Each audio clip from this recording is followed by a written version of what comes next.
ನಮಸ್ತೆ ಟಿವಿ 20 ಕನ್ನಡ ವಾಹಿನಿಗೆ ಸ್ವಾಗತ.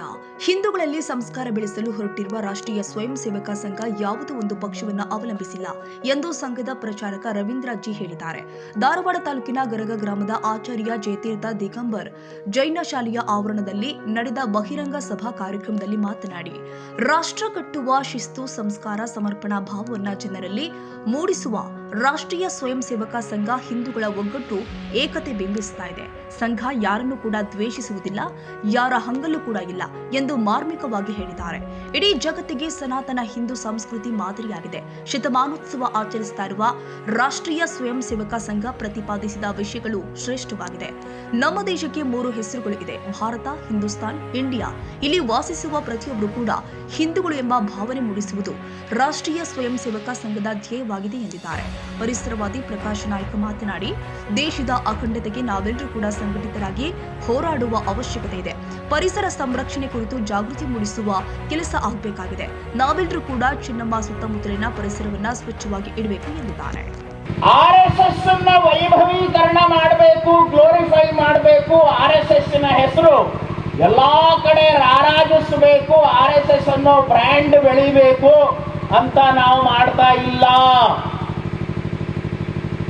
ನಾಗಪುರದಿಂದ ನಮಗೆ ಸೂಚನೆನೇ ಇದೆ. ಈ 8 ಕಾರ್ಯಕ್ರಮಗಳು ಇಡೀ ವರ್ಷ ನಾವೇನ್ ಮಾಡ್ತಾ ಇದ್ದೀವಿ, ಅನಗತ್ಯವಾಗಿ RSS ಹೆಸರು ತರಬೇಡ್ರಿ. ಒಂದು ವಿಜಯದಶಮಿ ಕಾರ್ಯಕ್ರಮದಲ್ಲಿ ತರಬೇಕಷ್ಟೇ. ಇನ್ನು ಕೊನೆಯದಾಗಿ ಶಾಖಾ ಕಾರ್ಯದಲ್ಲಿ ತರಬೇಕು. ಉಳಿದ ಕಡೆ ಎಲ್ಲ ಸಂಘದ ಹೆಸರನ್ನ ಅನಗತ್ಯವಾಗಿ ತರೋದು ಬೇಡ ಅಂತಾನೆ ಹೇಳಿದ. ಯಾಕಂದ್ರೆ ಕರ್ನಾಟಕದಲ್ಲಿ 3 ದಿವಸದಿಂದ ಒಂದು ಚರ್ಚೆ ನಡೀತಾ ಇದೆ. RSS ಇದು ರಿಜಿಸ್ಟ್ರೇಷನ್ ಆಗಿಲ್ಲ, ನಿಮ್ದು ನೋಂದಣಿ ಪತ್ರ ತೋರಿಸ್ರಿ.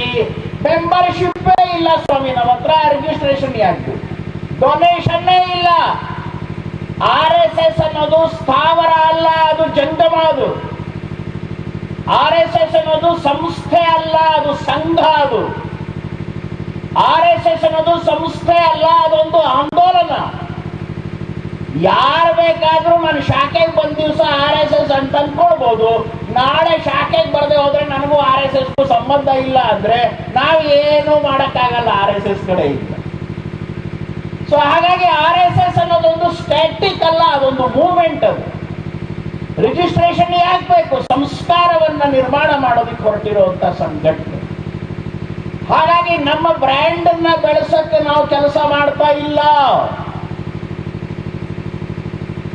ಈಗ ಒಂದು 50 ವರ್ಷದಿಂದ ಗರಗದಲ್ಲಿ RSS ಇದೆ ಅಂತ ಮೀಸೆ ತಿರುಕೊಂಡು ಏನ್ ಮಾಡೋದು?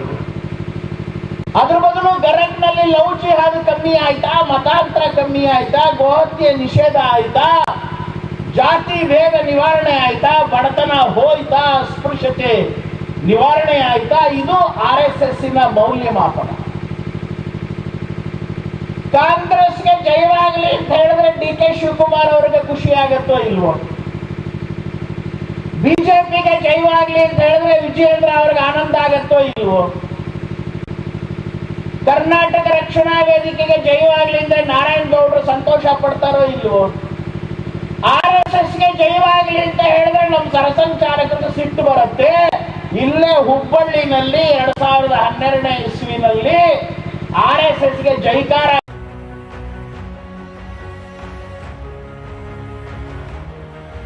ಓಂ ಶ್ರೀ ಚಾಮುಂಡೇಶ್ವರಿ ಜ್ಯೋತಿಷ್ಯಾಲಯ,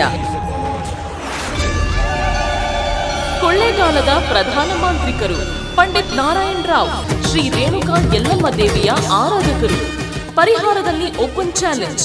ನಿಮ್ಮ ಸಮಸ್ಯೆ ಏನೇ ಇರಲಿ, ಎಷ್ಟೇ ಕಠಿಣವಾಗಿರಲಿ, ಕೇರಳದ 600 ವರ್ಷದ ಪ್ರಾಚೀನ ದೈವಿಕ ಪೂಜಾ ಶಕ್ತಿಯಿಂದ ಕೇವಲ 1 ದಿನದಲ್ಲಿ ಪರಿಹಾರ ಶತಸಿದ್ಧ. Any problems get 100% solution within 1 day.